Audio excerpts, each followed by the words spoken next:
Hello बच्चों, कैसे हैं आप सब। दिस इज अक्षय श्रीवास्तव और आपका स्वागत है हमारे चैनल में सुपर इजी साइंस।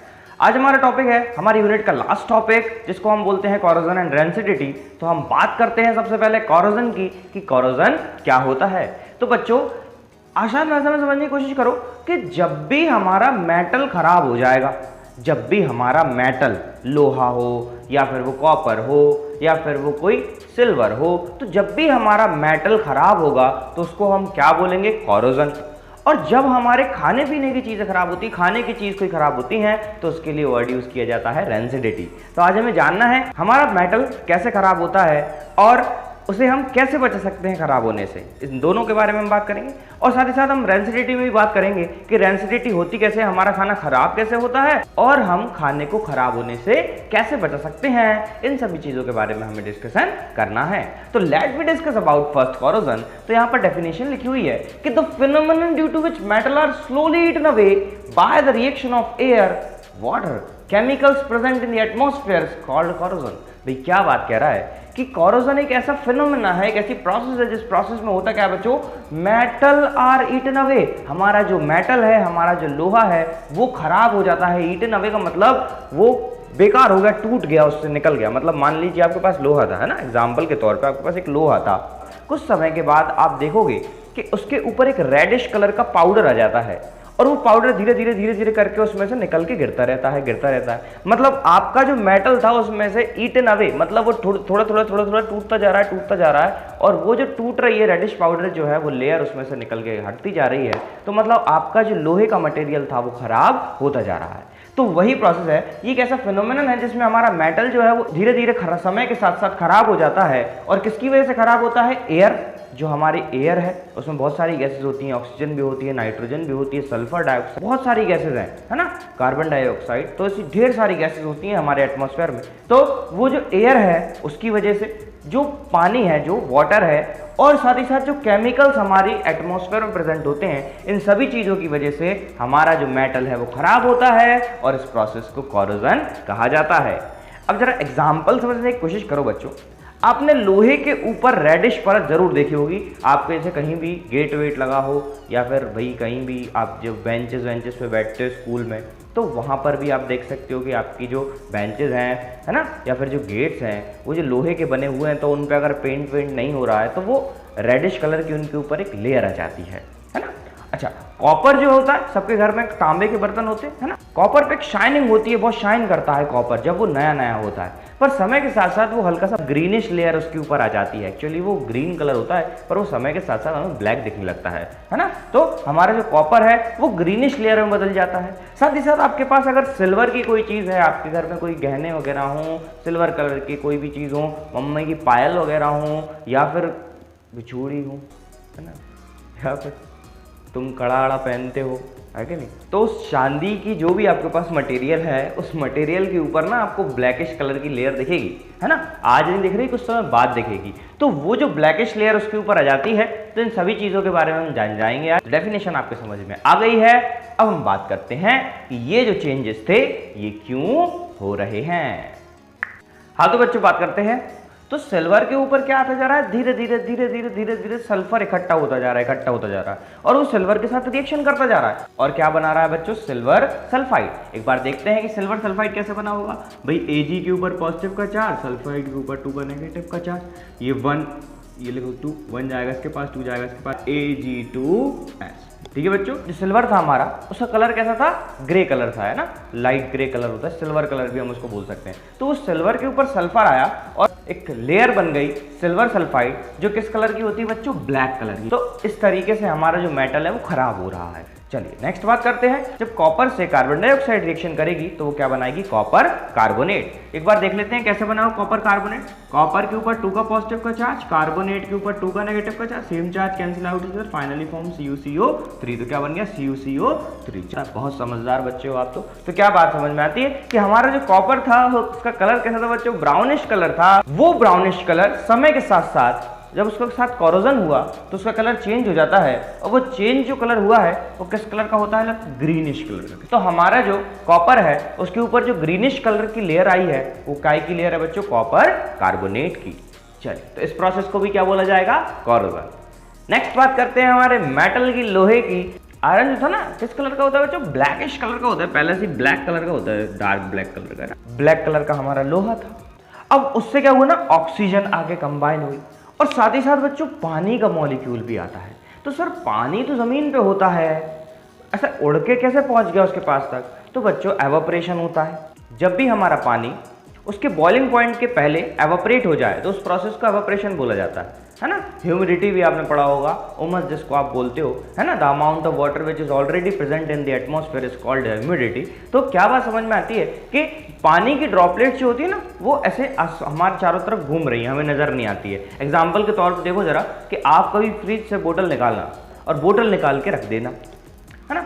तो जब आप निकाल के उसको थोड़ी देर के लिए रख दोगे तो अपने आप पानी की वो छोटी छोटी बूंदें उस बोतल के ऊपर आके इकट्ठी हो जाएंगी, है ना। ऐसा तो है नहीं कि उस बोतल में छोटे छोटे छेद थे जिसकी वजह से उसके अंदर का पानी बाहर निकला है ना। जो पानी उस बोतल के ऊपर आया है वो कहाँ से आया? एटमॉस्फेयर में। तो इसका मतलब ये साबित हो जाता है कि हमारा जो एटमॉस्फेयर है उसमें ऑलरेडी पानी प्रेजेंट होता है, छोटी छोटी ड्रॉपलेट्स मौजूद होती हैं जो हमको नजर नहीं आती हैं। चलिए बात करते हैं। तो हमारे पास आयरन था, उसमें कौन आई? ऑक्सीजन, और क्या आ गया? पानी का मॉलिक्यूल। तो इन सभी ने कंबाइन होकर क्या बनाया बच्चों? रस्ट बना लिया। ठीक है बेटा, FeOH का होल थ्राइस। देखो कैसे बनेगा। Fe के ऊपर 3 का पॉजिटिव का चार्ज, हाइड्रोक्साइड के ऊपर नेगेटिव का चार्ज, इधर लिखो 3, इधर लिखो 1, 3 जाएगा इसके पास, बन जाएगा क्या बनेगा? FeOH का होल थ्राइस। इसको आप क्या बोल सकते हो? Fe के ऊपर 3 का चार्ज है, ज्यादा का पॉजिटिव का चार्ज मतलब क्या होता है? फेरिक, है ना। OH का मतलब क्या होता है? हाइड्रोक्साइड। क्या होता है बच्चों? हाइड्रोक्साइड। याद रखना बच्चों कि हमारा जो आयरन है वो ऑक्सीजन और पानी के मॉलिक्यूल के साथ रिएक्शन करके फेरिक हाइड्रोक्साइड या फिर रस्ट बनाता है। हमारे आयरन का ब्लैक कलर था और जो एंड में प्रोड्यूस होता है वो किस कलर का प्रोड्यूस होता है बच्चों? रेडिश कलर का। ये जो प्रोसेस होती है ना लोहे खराब होने वाली, इसको रस्टिंग भी कहा जाता है। तो याद रखना कि जब भी हमारा कोई भी मेटल खराब होगा तो उसको हम बोलेंगे कॉरोजन। जब हमारा लोहा खराब होगा, आयरन खराब होगा तो उसको कहा जाएगा रस्टिंग। तो भाई याद रखना है सभी चीजें। अब मैं एक छोटी सी एक्टिविटी बताता हूं इससे रिलेटेड कि हम कॉरोजन को और अच्छे से कैसे समझ सकते हैं। चलिए बच्चों बात करते हैं एक्टिविटी की। तो यहाँ पर हमने क्या किया बच्चों? 3 टेस्ट ट्यूब्स लिए हैं। इन तीनों टेस्ट ट्यूब्स में हमने क्या डाल दी है? Iron nail. इन तीनों के अंदर हमको अलग अलग चीज़ें डालनी है। तीनों के बारे में बताता हूँ। सबसे पहले तो आपने क्या किया? इसमें मिनरल वाटर डाल दिया। क्या डाल दिया इसमें? Mineral water. इसमें जो है आपको डिस्टिल्ड वाटर लेना है। कैसा वाटर लेना है? Distilled water. और इसमें लेना है आपको एनहाइड्रस कैल्शियम क्लोराइड, मतलब CaCl2। देखो बच्चों बी वाली जो टेस्ट ट्यूब है इसमें हम थोड़ा सा ऑयल भी डालेंगे। क्या डालेंगे बच्चों? ऑयल।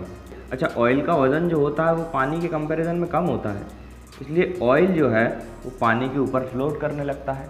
अब हमने इन तीनों टेस्ट ट्यूब्स को कवर करके रख दिया। पहली बात तो ये कि एक्टिविटी हम क्यों कर रहे हैं। हमारा वो जो आयरन का नेल था उसके ऊपर रस्टिंग कब आती है उससे रिलेटेड ये एक्टिविटी है। ये तीनों टेस्ट ट्यूब्स लिए, इन तीनों टेस्ट ट्यूब्स में एक एक आयरन नेल रख दी है हमने। एक में मिनरल वाटर भरा है, एक में डिस्टिल वाटर भरा है। बेटा याद रखो मिनरल जो वर्ड है ना, मिनरल, इस वर्ड का इस्तेमाल किया जाता है मेटल्स के लिए। मतलब अर्थ में कहीं भी अगर मेटल पाया जाएगा तो उसको क्या बोला जाएगा? मिनरल।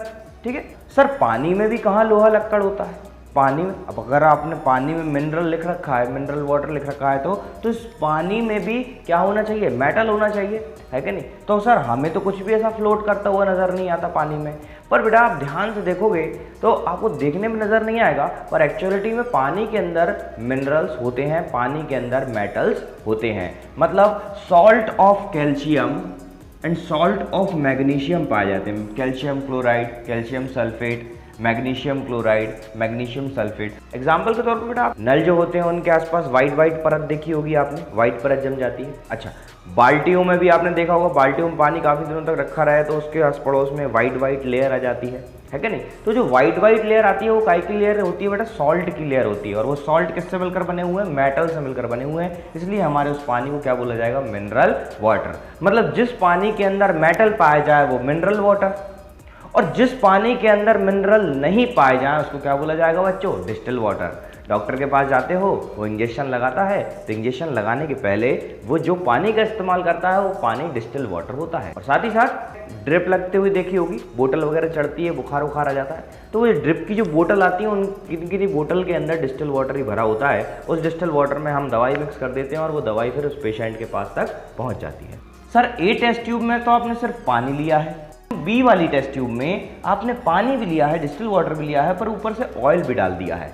एक्चुअली देखो बच्चों, होगा क्या कि हमने जो ए टेस्ट ट्यूब लिया ना, इसमें ये जो आयरन नेल थी इससे पानी भी रिएक्ट करेगा और यहाँ की एयर भी रिएक्ट कर पाएगी, है ना। बी टेस्ट ट्यूब में आयरन नेल है और उसके अंदर डिस्टिल वाटर भरा हुआ है और ये जो ऑयल हमने डाल दिया है, अच्छा ऑयल का वजन कम होता है तो ऑयल जो होगा वो पानी के ऊपर फ्लोट करने लगेगा, तो क्या होगा, ये जो यहाँ की एयर थी ये अब हमारी आयरन नेल तक नहीं पहुँच पाएगी, इसलिए हमने इस ऑयल का इस्तेमाल किया है। सर एनहाइड्रस का मतलब क्या होता है? आपने सी वाली टेस्ट ट्यूब में एनहाइड्रस कैल्शियम क्लोराइड लिखा, भाई एनहाइड्रस का मतलब देखो बच्चों, एनहाइड्रस, हाइड्रस का मतलब होता है पानी, एनहाइड्रस मतलब जो पानी के फॉर्म में नहीं पाया गया उसको क्या बोला जाएगा, एनहाइड्रस। तो ये सॉलिड के फॉर्म में पाया गया हमारे पास कैल्शियम क्लोराइड जो था, उस कैल्शियम क्लोराइड को हम यहाँ पर डाल देते हैं। एक्चुअलिटी में कैल्शियम क्लोराइड जो होता है ना, वो यहाँ का जितना भी मॉइस्चर होगा, यहाँ पर जितनी भी पानी की बूंदें जो होंगी उन सभी को जो कैल्शियम क्लोराइड होता है ना, ये एब्जॉर्ब कर लेता है। अब हमको इसको छोड़ देना है 7 से 8 दिन के लिए, है ना। तो जब हम कुछ लंबे समय तक इसको छोड़ देते हैं तो हमें कुछ ना कुछ चेंज देखने को मिलता है। अब वो चेंज हमको ए टेस्ट ट्यूब में मिलेगा कि बी में मिलेगा कि सी में मिलेगा, तो वो जो चेंज हमको देखने को मिलेगा वो सिर्फ और सिर्फ किस में मिलेगा बच्चों, ए वाली टेस्ट ट्यूब में मिलेगा, क्योंकि इसमें मिनरल वाटर भी था और साथ ही साथ एयर थी, जिसने दोनों ने मिलकर के, याद करो अभी मैंने आपको बताया कि आयरन जो है वो ऑक्सीजन और पानी से रिएक्शन करके क्या बनाता है, आयरन थर्ड हाइड्रोक्साइड, और ये क्या होता है बच्चों, रस्ट। क्या होता है बच्चों, रस्ट। सेकंड और थर्ड वाली टेस्ट ट्यूब में हमें कोई चेंज देखने को नहीं मिलेगा। सेकंड वाली टेस्ट ट्यूब में देखो बच्चों, वाटर तो था पर ऑक्सीजन नहीं थी। थर्ड वाले में ना वाटर था ना ऑक्सीजन थी। बी और सी वाली टेस्ट ट्यूब में हमको कोई चेंज देखने को नहीं मिलेगा, पर फर्स्ट वाली टेस्ट ट्यूब में हमको चेंज देखने को मिलेगा और इसके ऊपर रस्टिंग आ जाएगी। तो इससे ये बात साबित होती है कि हमारा जो लोहा है, हमारा जो आयरन है, वो ऑक्सीजन एंड वाटर दोनों के प्रेजेंस में रस्ट में बदल जाता है। हाँ तो बच्चों जल्दी से बात कर ले प्रिवेंशन की, तो हमारा मेटल को हम कैसे प्रिवेंट कर सकते हैं। पहली बात तो ये कि क्या सर हमारे सारे मेटल खराब हो जाते हैं, क्या सर हमारे सारे मेटल्स कोरोइड हो जाते हैं ऑक्सीजन से? नहीं बच्चों, कुछ मेटल्स हैं जो कोरोइड होते हैं, कुछ मेटल्स ऐसे भी हैं जो ऑक्सीजन के साथ मिलकर के प्रोटेक्टिव लेयर बनाते हैं। मान लीजिए बच्चों, एल्यूमिनियम जो होता है ना, वो ऑक्सीजन के साथ कंपेयर होता है, एल्यूमिनियम ऑक्साइड बनाता है Al2O3। तो एल्यूमिनियम के ऊपर 3 का पॉजिटिव का चार्ज, ऑक्सीजन के ऊपर 2 का नेगेटिव का चार्ज, 3 जाएगा इसके पास, 2 जाएगा इसका, क्या बन जाएगा Al2O3। तो ये जो एल्यूमिनियम ऑक्साइड होता है ना, एक प्रोटेक्टिव लेयर होता है ना। तो आपने देखा होगा एल्यूमिनियम हमेशा शाइन करते रहता है, उसके ऊपर ब्लैकिश लेयर नहीं आती। जिंक ऑक्सीजन के साथ कंपेयर होकर जिंक ऑक्साइड बनाता है, उसी तरीके से लेड ऑक्सीजन के साथ कंपेयर होकर लेड ऑक्साइड बनाता है। तो कुछ मेटल्स ऐसे भी होते हैं जो ऑक्सीजन के साथ कंपेयर होकर प्रोटेक्टिव लेयर बनाते हैं, पर कुछ मेटल्स हमारे ऐसे थे जो समय के साथ साथ कोरोइड हो जाते हैं। तो अब देखते हैं जिन मेटल्स के साथ कोरोजन हो रहा था हम उन्हें कैसे बचाएंगे। तो बचाने का बड़ा आसान तरीका है, भाई ये मेटल था, इस मेटल के ऊपर एक ऐसी लेयर लगा दो जिस लेयर की वजह से बाहर एटमॉस्फेयर की जो गैसेज हैं, जो मॉइस्चर है, वो हमारे मेटल से आकर के ना मिल पाए। देखो बच्चों क्या कह रहा हूँ, समझने की कोशिश करो। ये मेरे पास एक लोहे का पीस है, मान लो सर ये तो मार करे है, अरे बेटा मान लो ना कि ये एक आपके पास लोहे का पीस है। अब इसके ऊपर मान लो मैं पेंट कर दूं, इसके ऊपर ऑयलिंग कर दूं या इसके ऊपर ग्रीसिंग कर दूं, तो होगा क्या कि इसके ऊपर एक लेयर आ गई। अब उस लेयर की वजह से जो एटमॉस्फेयर की जो गैसेज हैं या फिर मॉइस्चर है, तो मॉइस्चर और गैसेज अब हमारे मेटल तक नहीं पहुंच पाएंगे। तो क्या बात समझ में आती है, हम हमारे मेटल के ऊपर ऑयलिंग कर दो, पेंट कर दो, ग्रीस कर दो, इन सभी चीज़ों से हमारा मेटल खराब होने से बच जाता है। सर गैल्वेनाइजेशन का मतलब क्या होता है? गैल्वेनाइजेशन एक वो प्रोसेस होती है जिस प्रोसेस में हम मेटल के ऊपर जिंक की परत चढ़ाते हैं। अभी मैंने बताया जिंक एक प्रोटेक्टिव लेयर बनाता है ऑक्सीजन के साथ कंपेयर होके। सेफ्टी पिन होती है ना बच्चों, सेफ्टी पिन हुई ऑल पेन सुई सिलाई करने के लिए जो सुई का इस्तेमाल किया जाता है, उस सुई के ऊपर भी जिंक की कोटिंग होती है। तो ऐसे बहुत सारी चीज़ें हैं जिसके ऊपर हम जिंक की कोटिंग कर देते हैं, जिससे हमारा मेटल खराब होने से बच जाता है। सर मैं कैसे देखूंगा कि उसके ऊपर जिंक की कोटिंग है? मुझे कुछ बताइए, आइडिया दीजिए कि मैं कैसे जिंक की कोटिंग उस पर से निकाल सकूं। तो बच्चों आप क्या करिएगा, आप सेफ्टी पिन लीजिएगा, है ना।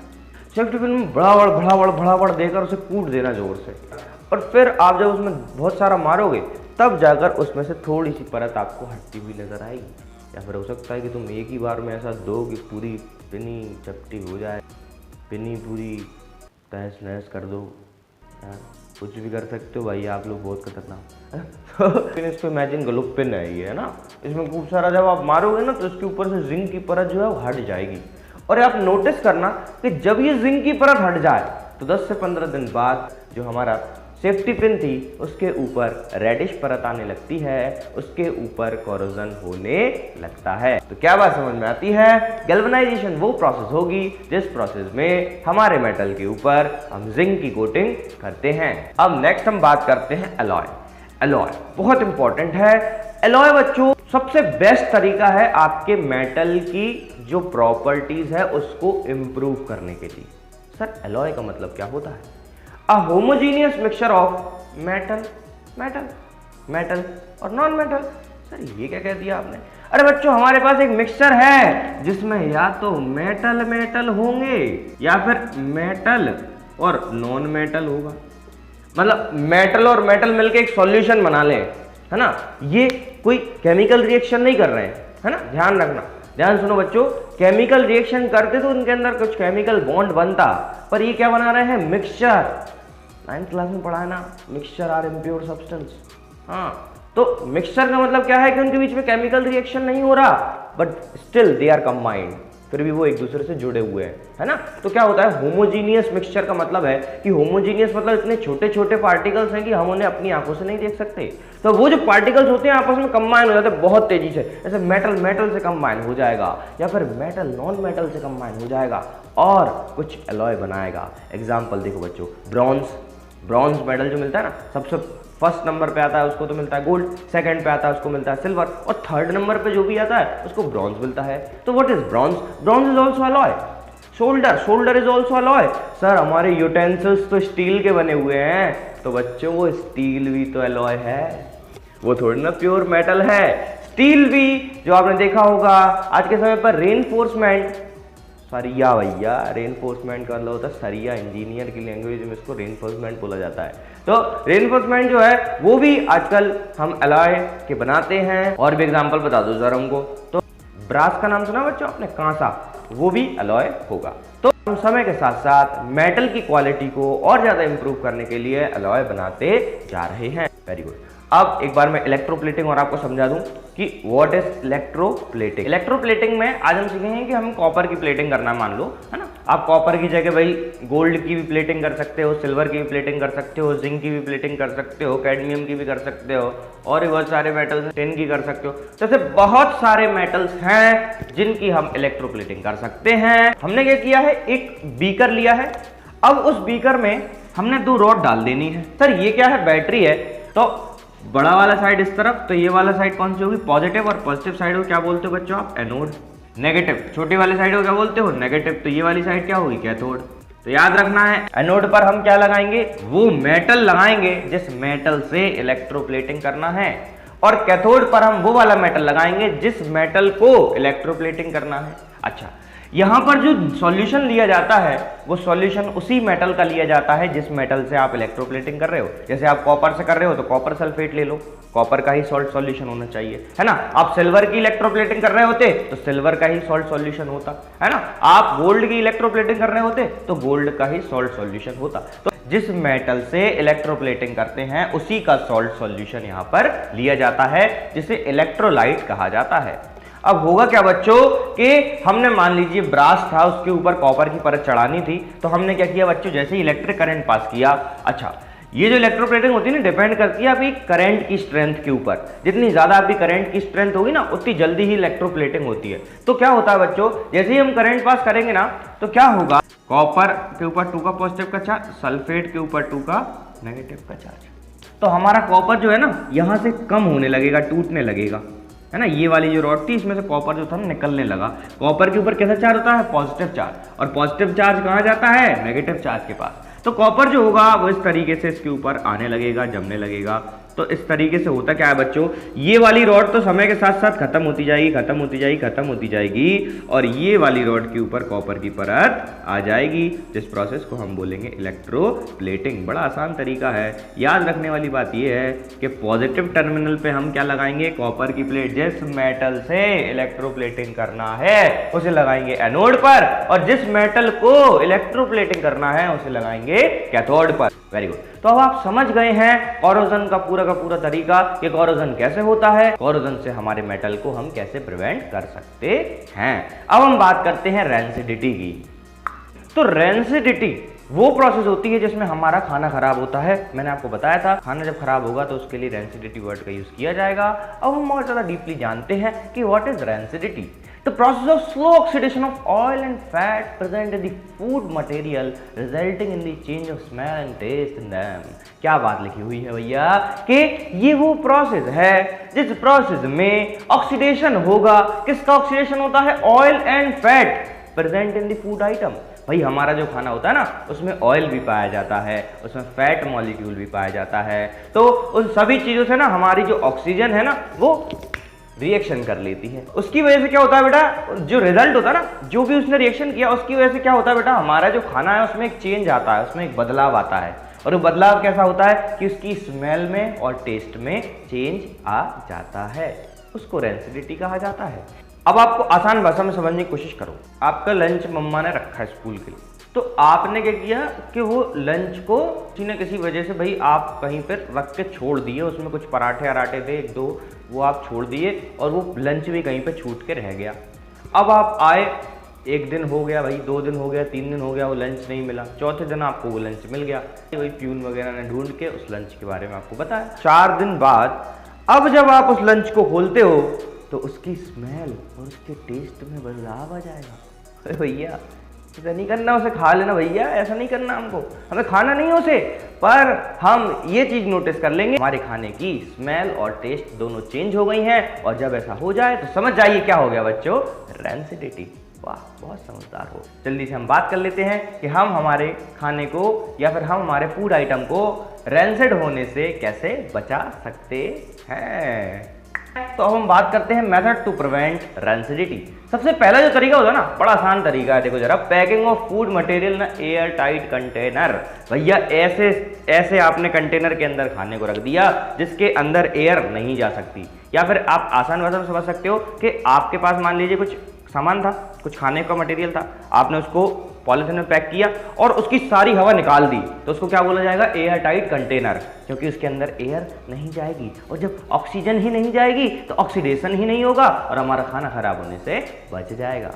दूसरा तरीका देखते हैं बच्चों कि packing of food item with nitrogen gas instead of air. तो क्या मतलब है, पहले तो देखो जरा, पैकिंग ऑफ फूड आइटम, हमने हमारे फूड आइटम को पैक किया है किसके साथ? नाइट्रोजन गैस के साथ। इंस्टीड ऑफ एयर मतलब एयर का इस्तेमाल नहीं करना, हम कौन सी गैस डालेंगे उसमें? Nitrogen gas. भाई आप मार्केट से चिप्स खरीदते होगे तो बड़ा सा पैकेट देख के लगता है कि अरे वाह यार कितनी सारी चिप्स है इसमें, पर जब उसमें खोलते हो तो हवा ही हवा निकलती है, थोड़े बहुत 4-5 चिप्स आपको मिल जाते हैं। तो भाई ये इतनी सारी उसके अंदर हवा जो थी वो क्यों भरी गई और वो हवा थी वो कौन सी थी? तो याद रखो बच्चों कि वो जो गैस उसके अंदर भरी हुई है वो कौन सी गैस है बच्चों? Nitrogen gas. और नाइट्रोजन गैस हम क्यों फ्लश करते हैं? नाइट्रोजन गैस जो होगी वो हमारे फूड आइटम के साथ रिएक्शन नहीं करती है, वो हमारे खाने को ऑक्सीडाइज नहीं करती है, इसलिए हमारा खाना खराब होने से बच जाता है। तो मार्केट में जितनी भी पैकिंग वाली चीजें मिलेंगी ना आपको, उन पैकिंग वाली चीजों के अंदर कौन सी गैस भरी होगी बच्चों? Nitrogen gas.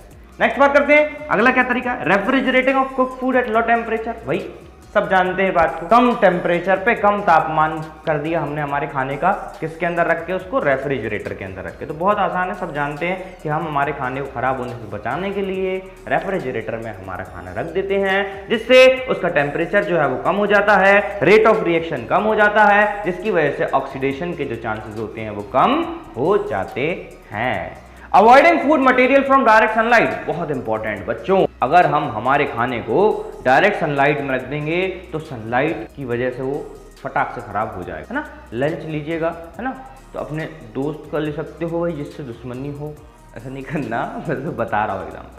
तो आपने क्या किया, मान लो इमेजिन करो कि आपकी जैसे दुश्मनी थी, बहुत ज़्यादा मतलब गुस्सा आ रही थी, पर आप उससे कुछ कह नहीं पा रहे थे, तो आपने धीरे से उसका लंच निकाला। लंच निकालने के बाद विंडो में जहाँ पे धूप आ रही थी वहाँ पे जाकर रख दिया। मुश्किल से 2 घंटे ही यार, 1 ही घंटा नहीं, 1 ही घंटे के अंदर जो खाना है वो खराब हो जाएगा, बहुत जल्दी तुरंत खराब होता है। क्यों होता है? सनलाइट अगर हमारे खाने पे पड़ेगी तो हमारे खाने का जो बॉक्स है वो गर्म हो जाएगा, और जब वो गर्म हो जाएगा तो kinetic energy of the particles increase with rise in temperature.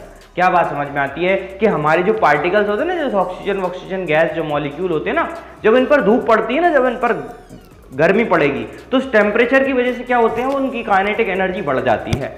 तो होता क्या है बच्चों कि हमारा जो खाना था, जैसे उस पर सनलाइट पड़ी तो उसके जो पार्टिकल्स थे, उसकी जो गैसेस थी, है ना, उस लंच बॉक्स के अंदर जो गैसेस थी, ऑक्सीजन गैस थी, अब ऐसे ही वो गैस हीट अप हुई तो उसके अंदर काइनेटिक एनर्जी आ गई। वो काइनेटिक एनर्जी की वजह से हमारे खाने से जल्दी से ऑक्सीडाइज करेगी, उसके ऑयल और फैट को ऑक्सीडाइज करके उसे रैंसिड कर देगी। तो क्या बात समझ में आती है कि हमें हमारे फूड आइटम्स को डायरेक्ट सनलाइट से बचाना है।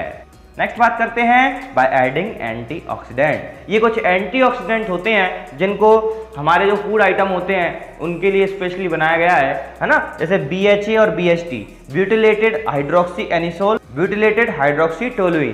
तो ये जो सब्सटेंस है ये एंटीऑक्सीडेंट है, मतलब खाने के साथ इनको फ्लश कर दोगे तो ये ऑक्सीडेशन नहीं होने देंगे।